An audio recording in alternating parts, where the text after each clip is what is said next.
for our Poltergeist cast.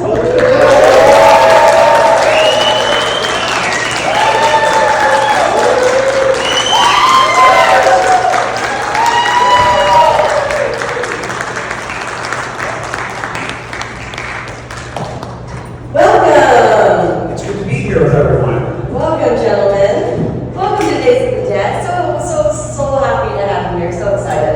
And we're excited to be here with everyone too. Yes. Yes, thank you. I'm shutting off my phone so it doesn't ring. Good boy. You're like, hey, I got a job, gotta go.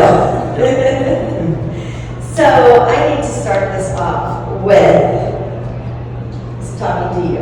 Okay. So I have been obsessed with horror since I was 8 years old. So since around 1990, right? And nothing really fazed me, ever. I mean, I think my brain approached it from a technical standpoint. I was like, how do you do that? It's awesome, right? And so I saw Poltergeist when I was like 10. And your scene, when you're ripping your face off, is one of 3 scenes that I've ever seen in a horror film that made me turn it off and feel nauseous. Ever. Your scene, when you first stay crawling, like, ew, that's really gross. And then you start ripping chunks of face off into the sink. And I'm like, ugh. And I had to turn it off and pick it up the next day because I felt physically ill. Thank you. And a giant crew of special effects guys, thanks to you too. Yes, It was pretty intense. I mean, I came to this, actually, I snuck onto the soundstage. I heard they were shooting that, and I couldn't wait to see. I was like, I couldn't wait to see this thing. You know, and I saw, I think Rick Baker, who was designing it? Oh, a guy named Craig Rear. Yes, Craig Baker. Sorry, it was 10 years old. But yeah, I saw it in the makeup trailer. Actually, they're storing the face there. And I said, they told me when they're shooting. I snuck on the soundstage, and I saw that, and that was Steven, right? Yes. Yeah. Yeah, we shot in 3 parts, and there's just the regular part that's me looking in the mirror, and then there's a part where they cut back and I have a little something tear on my cheek, and then I start pulling the big clumps of it off and it falls in the sink. And then the thing that happens after that is that there's a little cut to the light, and the light goes sort of throw you, and then it cuts back to what was a dummy that was made of me. I had to have a plaster cast of my whole upper body made. I had to be in plaster of Paris, there we go, for 6 hours with straws up my nose so I could breathe. And they made a dummy that looked exactly like me, that's eyes moved. They had 2 guys with wires under there, opening and closing the eyes, and they had a wire that made the mouth open and close, and it had a wig. Mine's gray now, but then when it was brown, they made a very fancy, expensive wig that was on the dummy's head. And when I saw that dummy in that little closet set that we were working in, I looked at it, and it was a difficult shoot sometimes. It was awfully fun, and sometimes it was very tense. And I just looked at that and I said, there is no way in hell I am going to get in there with a special effect that can only be done once. That was very, very expensive. In 1981, just the wig alone cost $10,000. So it took 3 months of work to make that thing of me. I didn't even know that. Yeah, you didn't know that? Oh no, it was like, I saw it and I just went, no way. And Craig Reardon and his team were all there. They had the guys manipulating. And I went over to Toby Hooper and Steven Spielberg and I just said, guys, this is my first movie. I can't do this. I can't do this. I can't act knowing that there's only a 1-take thing. And Steven said, well, what are we supposed to do? And I said, what if you do it? And all of a sudden he got very quiet. And you know Albert, and anybody who knows Steven and has worked with him, he's like a big kid. That's why he makes such great movies about kids. And he looked at me and he goes, oh, I would love to do that. Yeah. So I gave him my costume shirt, and they gave me a prop ring and a watch, and they put him in there. And there's a great, somewhere on the internet, I think on Reddit somewhere, you can find a black and white photo of Steven Spielberg on his knees, with his hands up like this, that someone took sideways, not dead on. So you see the camera, you see him, and you see his arms up like this, pulling on the dummy and ripping pieces of the dummy's face off. Oh. And you were there. Yeah, I you were slept on 10. the set. I couldn't wait to go. I heard they were shooting, and I ran onto the set, and I watched it. You know, and it was amazing. You're right.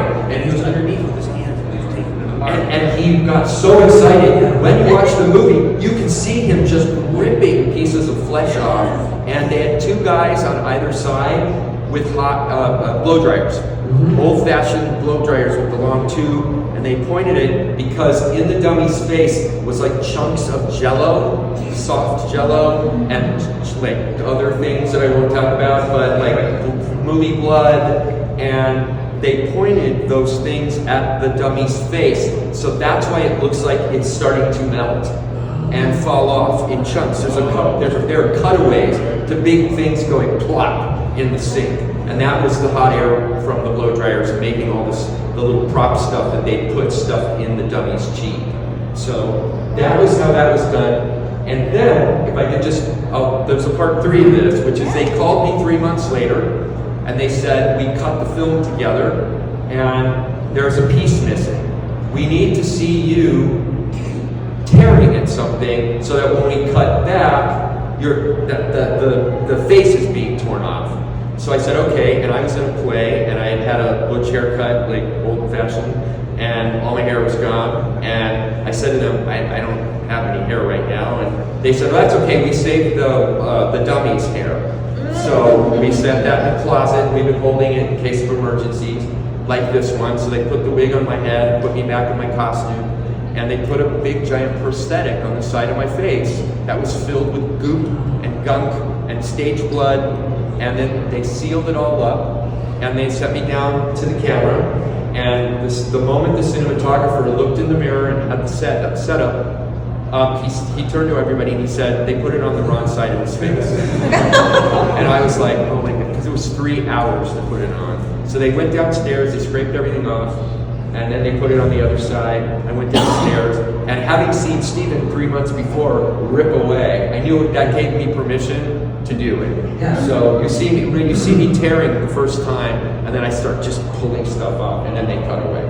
So that's a long answer, sorry, but No, it was very complicated, that one thing now. And now, as Oliver and I make jokes when we do these talks, it would all be CGI now. Yeah. It would all be pixels, and we would not even have been there. It would have been animated, basically. But that's how Steven didn't do it. I always wondered why Steven was doing it, too. Yeah, that's why he did. He said, oh wow, I learned something today, too. No, he was very happy to do it. He got very, very excited, because that's how Steven is. So how long did that take you on the first day? Was it 1 day or was it multiple days? When you look at it in the 3 pieces that we did it was 3 days. 3 days, okay. 3 whole days of doing, that last piece took the entire day. Yeah. I was in the makeup chair at like 7 in the morning. Oh my God, they put it on, right? Yeah, and then they had to go scrape it all off and then start all over again. Yeah, I was there the entire day. And that was another case of, we can really only do it once, so, yeah. Wow. And it's all real. It's a real fact. It looks so real, too. That's what's so great. CGI, I don't think would have had that same kind of impact. No. You know, it's a visceral kind of effect that this is really going on. It's one of the things, like, when you watch one of the first 3, and I don't want to get yelled at by anyone for mislabeling the names of the Star Wars movies, but it's the first 3 that we all saw in the movie theaters for real. Those special effects, though there were actually things there that they filmed, things actually blew up. Yeah. It wasn't pixels on a screen. And that's why the first 3 Star Wars movies have such weight to them. Because those were all real, those were ships. Those are real spaceships that they put. Yeah, there's really no substitute, at least not yet. I mean, who knows what technology will hold in the future, but because the practical effects do have that kind of impact, because they are so real, too. Yeah. There's also a thing that we used to call in the 80s and 90s, which is, as brilliant as all those people are at ILM, and I got to work with them for over 3 years, and they're geniuses. But after a while, a friend of mine started calling them the ILM clouds. Because whenever there's a clouds in a Spielberg movie, they look exactly like the thing, and they do it in a tank. It's a special tank that's got water and something in it, and that's how they make all the clouds that are in Poltergeist. It's the clouds that are in all the Indiana Jones movies. Yes. Wow. They're a version of CGI, but at least they're real. There is actual water and things in the waves. It's a real vapor. It's a real vapor that they filmed. secrets. Oh my gosh. I'm still scared. I got to see, I had the privilege, I was telling you every time about this, I got to see Poltergeist on screen in the theater for the first time last year. And it was magical. I've never had that experience. It really is true. I mean, and you know, it's funny, they re-released it a year ago, and I saw it for the, like, I saw it as an adult, and I'm like, this film really holds up if I say so myself, too. And I think the core reason why the film plays so well, it doesn't matter, the effects are secondary to really the story of the Poltergeist. You get to know the family, you really love them. And those things are going to be timeless. And 100 years from now, the movie's still going to play because you're feeling for all those characters and all the relationship piece of how a family cares about each other. And it's a very slow burn for Poltergeist. You get to know them. Really not that much if you watch the movie. It really goes on for the first act, in those first 30 minutes or so. But it's important because you understand them, you care about them, you love them, and then the things begin to happen. Well, and the stuff's fun in the beginning. Yeah. When you watch Poltergeist, when the little girl slides on the floor, done with magnet, right? Is that I think, whatever? no, I think it was rotoscoped and with wires, wasn't it? I think it was wires. It was Yeah, wires. they took the wires out digitally, but I mean, like, it's fun when the little girl slides across the floor, or they see something, or somebody makes a funny noise. You laugh about it when you watch the movie. But even before that, it's set up as a comedy, right down to dropping the beer on the ground. They were setting that up as a comedy. And when was the last time you ever saw parents smoking dope in a movie? Yeah. That movie is rated PG. They would not be able to do that now. Having that scene in a PG rated film, it would not exist. And it's so true. You know, it's funny, when you think of horror movies today, usually the family's dysfunctional, they have problems, and there's issues, and it's very dystopian and dark. And Poltergeist is the exact opposite. This family, you're right, and the family's just having fun, and they're playful, and they're the perfect family. It's that great, the thing that Craig T. Nelson does with his stomach, where he sucks his stomach in. Yeah, it's great, and so that's how they throw you off guard. Yeah. Because you're laughing, you're going, well, I thought this was supposed to be fun, like a haunted house movie. Yeah. And it tricks you. So, and it slowly takes you in, and then things begin happening, and then it becomes a little scary. Yeah, and then it does not let up once they get going. Yeah. Yeah. And they plan, and it's amazing. I'm amazed when I read the script, and even years later, no one ever did anything that played on all my childhood fears, the clown dolls and trees and all those things. You've never seen that in the cinema before Poltergeist. Yeah. By the way, I hate long movies. Like, I love an 80-minute runtime. There's nothing I love more than an 80-minute runtime. This is almost 2 hours. It doesn't feel like it. It really doesn't, though. No, it's really You true. said it's slow burn, but there's no really dead parts where you're like, I'm bored. No, and I think that's really the key. You know, a film, I think sometimes they cut movies so they can put more showings in it.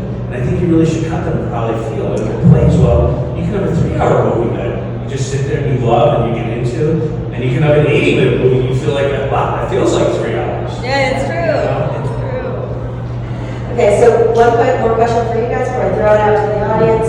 I would love to know about you two personally. I would love to know about your acting journey. How did this craft start for you? Before I did Poltergeist, I almost had no acting experience. I grew up in New York City, and my mom was friends with a casting agent, and she said, oh, it's pretty good, you should do something, you should do some commercial. My mom totally ignored it. So we moved to Los Angeles, and again, I was watching kids on TV, and I said, I can do what these kids do. And, my mom really didn't take it seriously. I had to convince her, and she put me in a commercial workshop class. And at the end of the class, the teacher her name was Sheila Manning, and she was the premier casting person for children in movies and TV in LA. And she convinced my mom wasn't really into it, to introduce me to agents, because my parents were very protective. And you always hear about the parents who want their kids to be in movies. My parents were the exact opposite. So I went on a couple meetings and I met some agents, and then the agent set me on a commercial audition. And I didn't get it. It was a pizza ad that they had me pretending to eat this horrible pizza. And I got one commercial, and that's how I got in the union finally. And then there was an open call for Poltergeist. And an open call was when anyone could go off the call. I think at this point, they had looked everywhere for a little kid in the movie, and they were desperate, I guess, because they were getting ready to shoot. And they asked me during the pre-audition, they said, Oliver, what are you just afraid of? Because they're looking for someone who is like the character. And I said clown dolls, and I had this tree, and I told them how I grew up in this haunted house in New York City, which I still believe to this day was actually really common. So I said, this kid is really like Robbie Freeland. And then they had Andy Lawrence, and and the sides, which are the actual dialogue. And I was kind of struggling with it, you know. And they said they just wanted me to be natural. And so I met with an acting coach, and the acting coach took me through the lines and said, just be who you are and put that in early in the scenes. And I came back and I read, and they liked it. And then they just had me scream, and I tried to scream and nothing came out. I couldn't scream. And then Toby Hooper took me aside and said, you know, Oliver, the secret to a great horror movie is to scream. You gotta be able to scream. So then I met with another coach. And this, believe it or not, there's people in Los Angeles that will actually teach you how to scream. You know, so it sounds bizarre, but that's really important in Hollywood. So she showed me, scream like this and really feel it. You know, it's all about the emotion. It's less about pretending and really feeling. Think of what you're really terrified of. So I went back in and I screamed, and I guess that's how I got the part. I did plays in junior high and high school, and then I went to a big place called California Institute of the Arts in Los Angeles, and which is just a completely art school, film, theater, music, dance, and I was so tired of theater when I graduated from college. I never wanted to do it again, so I took some time off. I went to work for my dad, and my dad ended up working. He worked in the movie industry, so he brought me along as his assistant on a movie. And my dad said, "You have to do something. You can't not do anything." And the movie was 1941, which was a Steven Spielberg movie, and our office was next to Steven Spielberg's office, so I got to know him. And at the end of 1941, I got his assistant at the time was Kathleen Kennedy. Some name you might all know, and she and Steven came to me, and I ended up working with them for a year on Raiders of the Lost Ark, and then they produced a movie called Used Cars, which is, none of you've seen it. It's one of the great raucous comedies of the 1980s. It's totally R-rated. It's a hard R. It's a crazy movie. Yeah, and it's funny. And then after that, I quit working for them, and I went back to being an actor again. And a month later, I was in a play in Los Angeles, got reviewed in the LA Times. I got a great review, and 3 days later, my phone rang, and it was the casting agency, Fenton Feinberg. And they said, "Hi, apparently we know you." And I knew that because I'd worked with them for 2 years with Mr. Spielberg. And they said, "Oh, Steven read this review. Yeah, you apparently were really great in this play. He misses you, and he wants you to come in and audition for the movie." And I said, "Which one?" They said, "Poltergeist." And I said, "There's kind of no role for me in that." And originally, the role of the ghost hunter that I played was written for a Japanese-American guy. And they had all these auditions, and they didn't find anybody. So Steven went, "Well, here, I read this great review. Marty was in this play. Let's get it back." So I went and read for it, and as I was telling somebody a few minutes ago, I practiced driving to the audition on the 405 freeway in Los Angeles, because knowing it was a horror movie and I was going to have to scream a lot. So I was screaming in the car on the freeway. And people were like honking, going, "Are you okay? Is everything all right?" Like, I'm an actor, it's Los Angeles. So, and I read the role, and I auditioned, and I didn't hear anything, and I thought I didn't get it. And then I got a call a couple weeks later. Tiffany heard the story a couple minutes ago, but I got a call and they said, "Oh, hi, we're having a private first screening of Raiders of the Lost Ark. You were there the whole time. I brought food that Steven could eat, so he never got sick on location. I took good care of him, and he wants you to see the first screening of the movie. And there's only going to be 7 or 8 other people there." So I showed up at Paramount. And there was nobody there, and then Steven pulled in his fancy car, and he said, "It's nice to see you, it's been a long time, I know you're in a play." I said, "Yes, I am, I got a great review." He goes, "Yes, I read it." He goes, "And you're also going to be in a movie, I hear." And I said, "What are you talking about?" And he looked at me and he said, "Congratulations, we cast you in Raiders. And this is, or Poltergeist. This is the kind of man Steven Spielberg is, if anybody is interested." He looked at me and he said, "I wanted to be the one to tell you personally, to thank you for all you did for me during Raiders. And he said, you kept me alive and you kept me healthy." And he said, this is icing on the cake. He said, "You were the best person who auditioned. So you'll be starting in about 3 weeks on this film." So it was unbelievable. This is the kind of guy he is. He's a wonderful human being. So, and then I turned to him and I got really nervous and I said, we still get to see Raiders, don't we? He said, yes, don't worry. And so, just as a little like ending on the story, when we got in the movie theater, the only people there were like Steven Spielberg and George Lucas and Harrison Ford and the president of Paramount and Kathleen Kennedy and me. And getting to see Raiders of the Lost Ark on a big giant screen, no one had seen it before, no one knew what it was. People were making fun of it in advance before it came out. Oh, this is like that Saturday serial adventure. And we knew at the end of the movie, I mean, the 10 people that were in that screening room that night went crazy. Yeah. And I just remember looking at him going, that's what we made? And he goes, yeah. So, yeah. Did you know, like, I remember I saw Raiders on Poltergeist.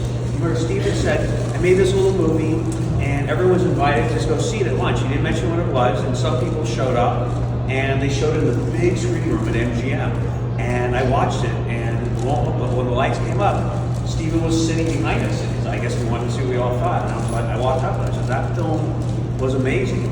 And then they said, okay, let's go back and continue shooting Poltergeist. Oh my God. So, and we had about a 12-year age difference or so. When he was 10, I was like 22 or something. So I didn't get to interact with Oliver a lot. And then about 12 years ago, we did one of these events in Indianapolis. Were you there?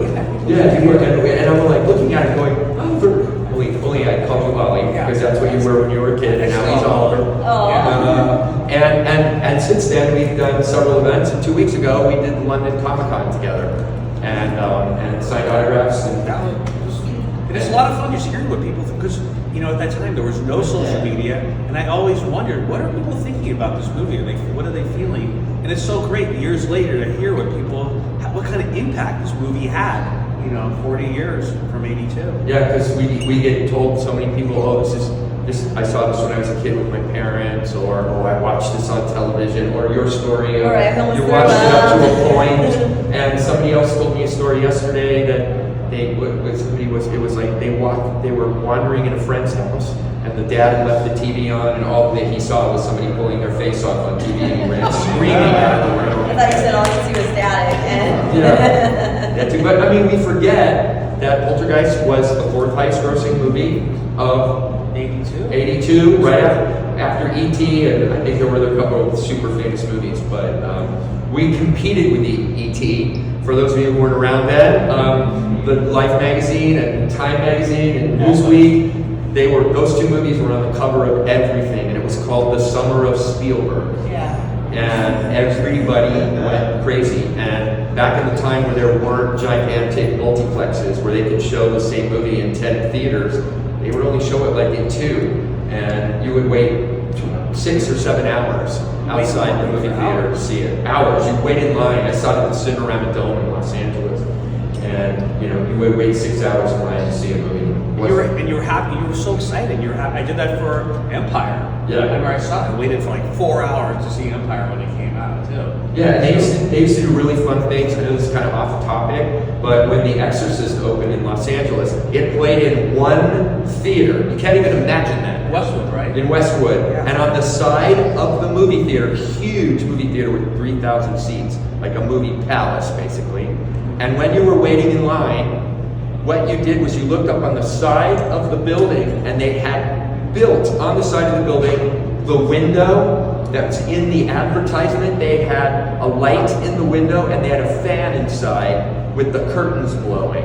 And so you're waiting in line and you're looking up at this, and you think now, they have great posters now and everything, but they used to do stuff like that in the 70s and 80s. And all day long, you'd sit up there and you'd look at that window. I waited 6 hours in line to see The Exorcist. And the whole time you're in the line, all you see is this window, and then if you listen really carefully, you hear like screaming coming from the room. Oh yeah, it was so much fun. They did things like that. They did things like that. I remember even for Star Wars, they didn't think the film was going to be successful, believe it or not. And I saw it in New York City. They thought it was going to bomb, I guess. So they were handing out paraphernalia. They were handing out pins that said, "May the Force be with you." And it happened. And E.T. was written off. E.T. Was originally supposed to be in another studio, like at Columbia, I think. And Columbia's like, we don't want to make this stupid movie for kids about a little talking alien, and they gave it to Universal. And this was Spielberg attached to it, and they took it to Universal. And Universal saved it. The movie only cost like $10 million. It was nothing, and they thought it was a stupid kids movie. And then when it opened, it was for a while it was the highest grossing movie ever made. So. And people were in the theater. It's weird to see adults bawling, sobbing, and to get that experience of everyone crying when they're watching E.T. too. So yeah, it was a powerful Spielberg summer. It was. Like you said. Wow. Those are great stories. I could talk to you guys for forever about everything, but I can't. I gotta throw it to the audience. We have time for a couple of questions. Anyone in here? In the back. Yeah, you. Okay. We talked earlier. Basically, we all have our own beliefs in what's a scary movie. I think the reason why Poltergeist was so scary is because it's believable. It could really happen. You know, was born in Wisconsin, so I kind of know we have Jeffrey Dahmer and Ed Gein. So, and then you had said that the movie was about 2 hours long. It didn't seem like it at all, like you were saying. But the big thing is a huge shout out to whoever. I'm not going to use the right terminology. Whoever the music soundtrack was, that was an excellent, superb, scary movie soundtrack. Well, that brought the movie together. You know, that was huge. The genius of that score, it's Jerry Goldsmith, for any of you who are movie fans, one of the greatest composers ever. The fact he used a child's choir to sing the background while the scary stuff was going on, and that right off the bat, when the movie starts with little kids singing in the background. Look, it's the movie It. There's a lot of children in there as well. Yeah. It's so eerie. To even have, and we accept it because it's out there, but to even have that vision, to know this is what we're going to do, that's truly amazing, I think. Yeah. I was somewhere the other day and I started whistling, and I kept going, what's that song? What's that? And then I realized, oh, it's the song from Poltergeist. It's that little children sing song that the movie starts off with, which is very happy at the beginning, and as the movie goes along, it gets scary. It's very eerie. It's angelic. It is angelic, yeah. Yeah, I went to film school, but I always remember the quote they said. They warned us, not warned us, but told us, sound is half your feeling, and music is half your sound. And you know what? It's going to be true forever. I think no matter what kind of movie, it's so very true. And sometimes music's even more than half your sound. Yeah. Hello there. I would like to know, based from your experiences and everything, tell me about Dominique Dunn. What was she like? Well, I was really young, and she was such a sweetheart. So precocious, and smart, and shot from the hip. And my mom actually was friends with her too. She was just a wonderful girl, and she felt like my sister. She was like my older sister when I talked to her. And I think that's why we all had that kind of chemistry on the set. I was so young, so I didn't know her the way my mom got to know her, and they became really good friends too. And my mom was young, a little bit older than her at the time, but she was actually like 21 years old. Believe it or not. She was. I don't think she wasn't actually 16 years old too. And I always heard that that great joke at the end of the movie when the whole house is blowing up, she jumps out of the car and yells, which Mad Magazine made the whole topic of when they spoofed it. She yells, "What's happening?" And she has a hickey on her neck.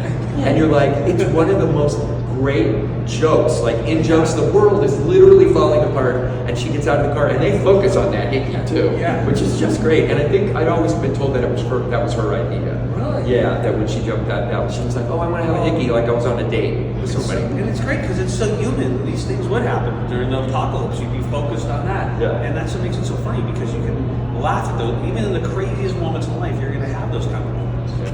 Wow. She was funny, very funny, and grown up. Yeah. I think she was shooting an episode of Fame or something at the time, and they scheduled it so she could do like both things. So I think it was pretty tough, knowing two characters and two sets of lines. That's what I heard. Anyone in here? Anyone in here? No. Back to the face feeling. How long did it take you before you could eat fried chicken again after that? Okay, the scariest thing for me that I had to do on the movie was that I don't like chicken legs. And I also never learned, for those of you, most people know about this. If you don't know, when you make commercials or movies and you have to eat, they have a thing called a spit bucket, which is so that you don't have to keep swallowing stuff. I didn't know that because I came from the theater where you, like, if you're eating in a scene, you eat the food.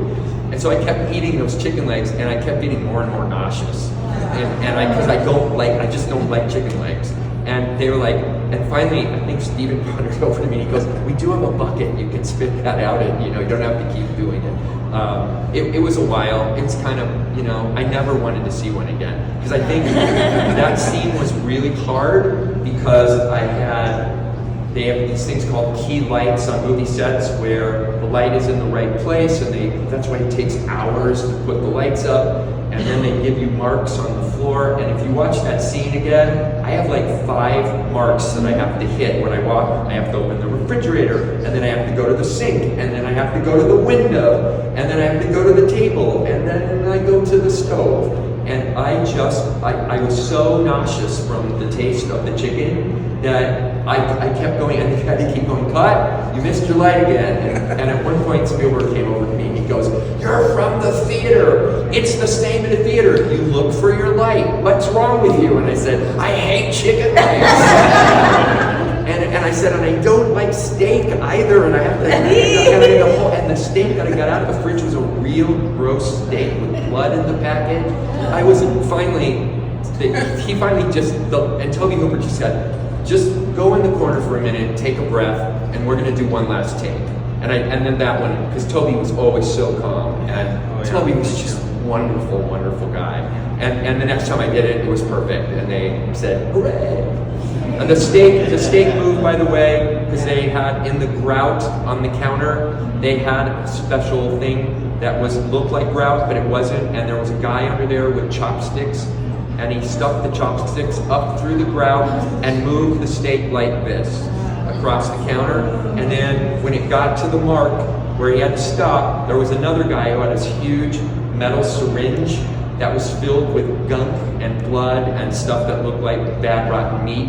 And he shoved up the thing, and as I was watching, that's the steak kind of opened up, and all the stuff like went all over. That's just another one of the effects was. These guys are such geniuses. They're geniuses. I always wondered how it rolled. I thought wires, but I never knew. No, it was a guy with 2 Chopsticks? moving Really? it along like this underneath the counter. Gonna do that at home now. And if you watch the movie now, you'll see the steak moves over the ground. You're We're gonna watching it tonight. Yeah, you'll see it. I'm trying to think, what else should they look for?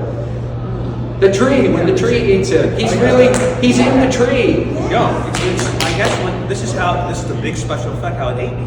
This is what it was. They just had a platform, and Toby said, just pretend like you're being eaten, lower yourself down, but at the same time, struggle like you're trying to get out.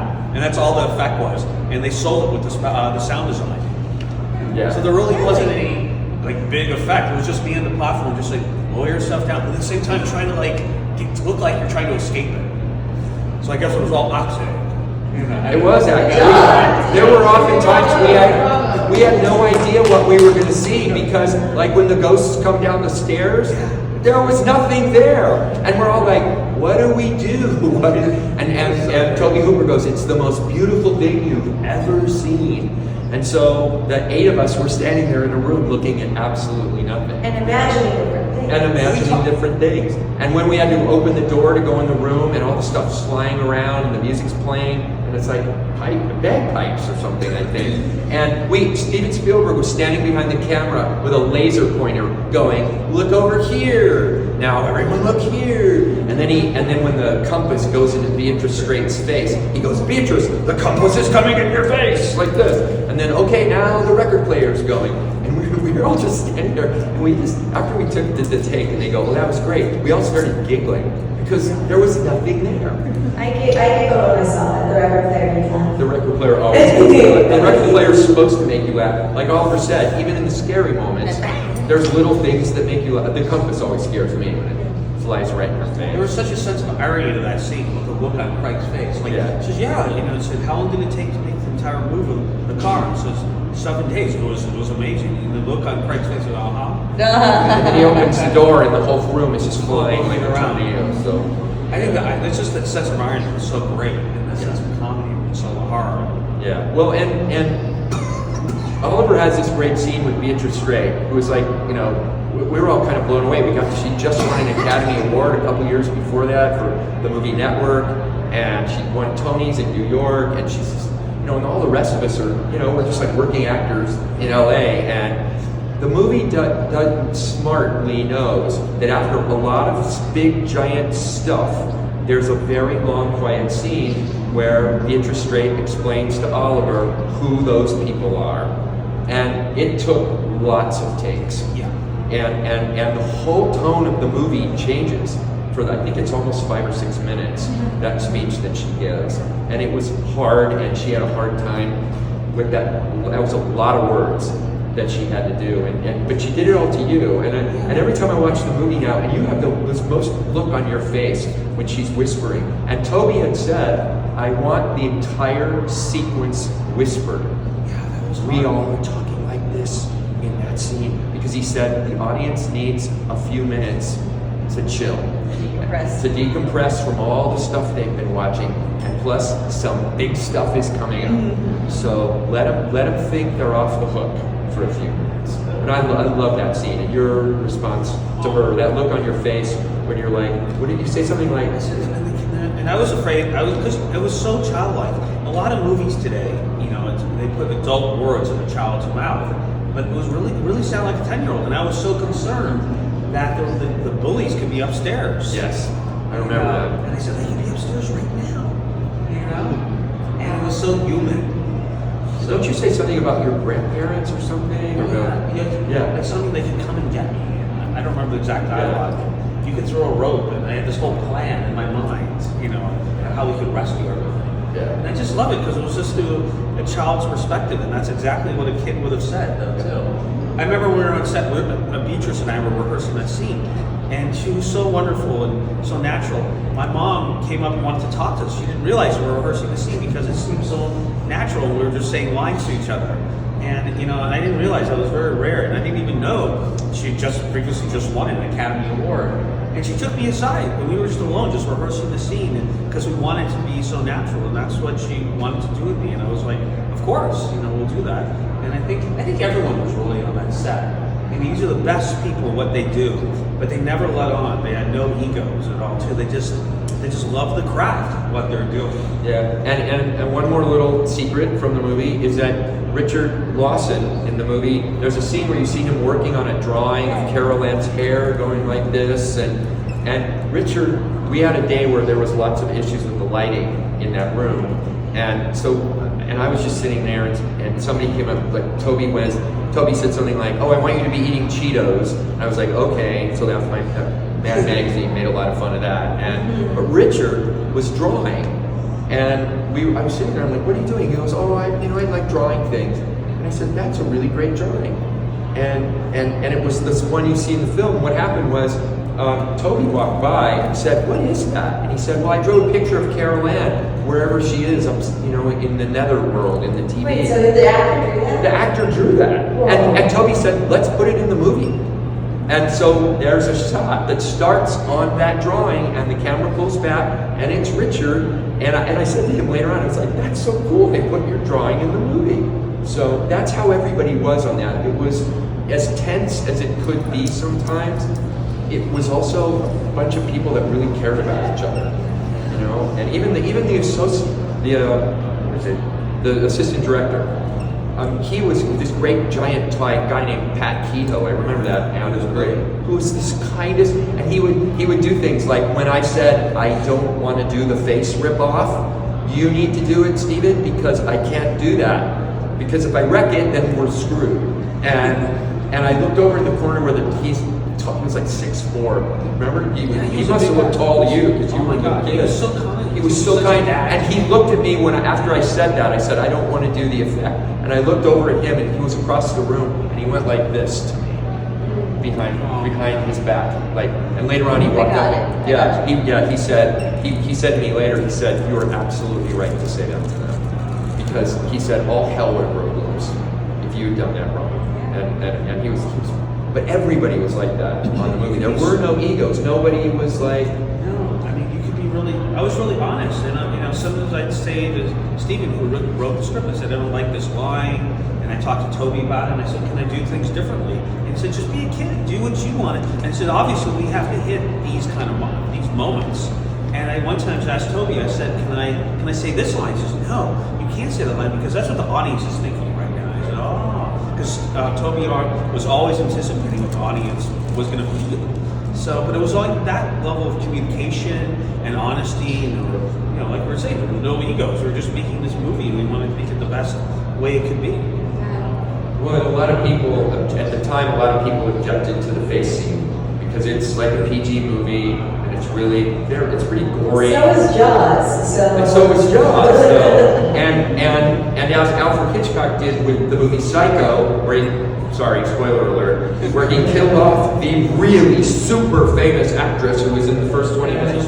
But they knew, Toby said to me while we were, when I still worked there, before I became an actor there, he said, we have to do something in your scene that throws the audience off balance so they have no idea what to expect after that. Because after you kill off Janet Leigh in the first 20 minutes of Psycho, you sit there watching it going, oh, anything could happen now.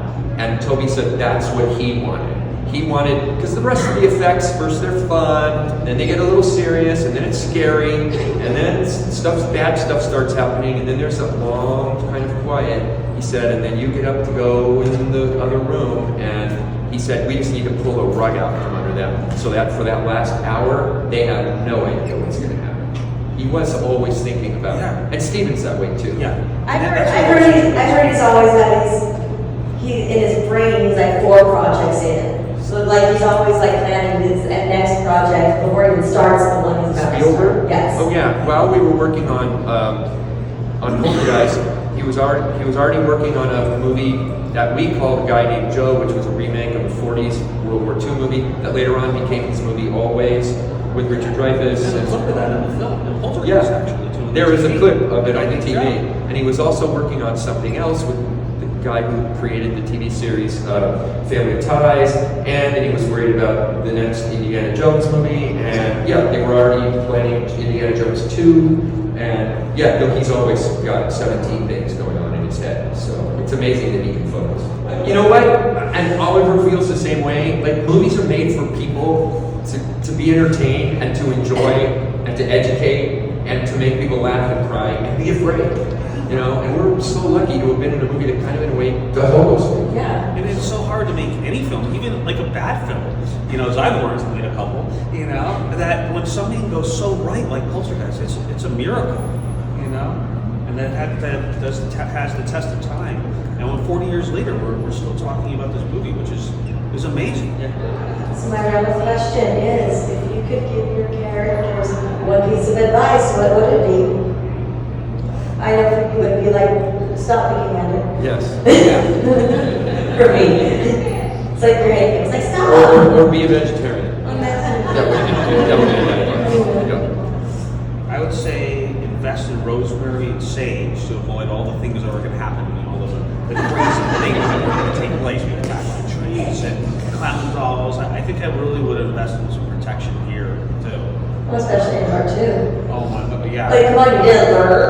Yeah, like the ghost just wanted to torture Robbie. Yes. As Diane says, we can't tell him Robbie about it because he'll be up for a week. Yeah. And Yes. that basically defined Robbie's character. You know what? Your character's kind You of... went through a lot. You're like a kind of a neurotic little kid in that movie. You're almost like Woody Allen in, Yeah. in a Woody Allen movie or I something. mean, you look what you become. Imagine what would happen to you later in life if you were attacked by a tree and a clown doll. And it's funny. Caroline, they said, doesn't remember anything. Yeah. I remember everything. Yeah. So I'm gonna have it be like therapy for like years after that. And how would you explain to a therapist? Yeah, I was attacked by this clown doll. Says, oh, it's all in your head. It's hard to make anyone believe that actually really happened. I really wish we could get like Poltergeist 4 Robbie story. That would get fun. I mean, following you and your journey. Your parents could have a cameo, of course. And the ghost. Caroline could be married in Europe or whatever, right? But I want to see what happened to you. And I have to protect my children. Who knows what could happen? Exactly. I feel like. And they want to know why you don't have a TV. I probably would have no TVs in my house. Hopefully Robbie will just be like. Well, in this day and age, it's all on the phone, right? So they're gonna come from the phone now. And then come to your iPad. You know, there's no escape. That would be funny. That would be the upgrade. Yes. Guys, please give it up for these guys.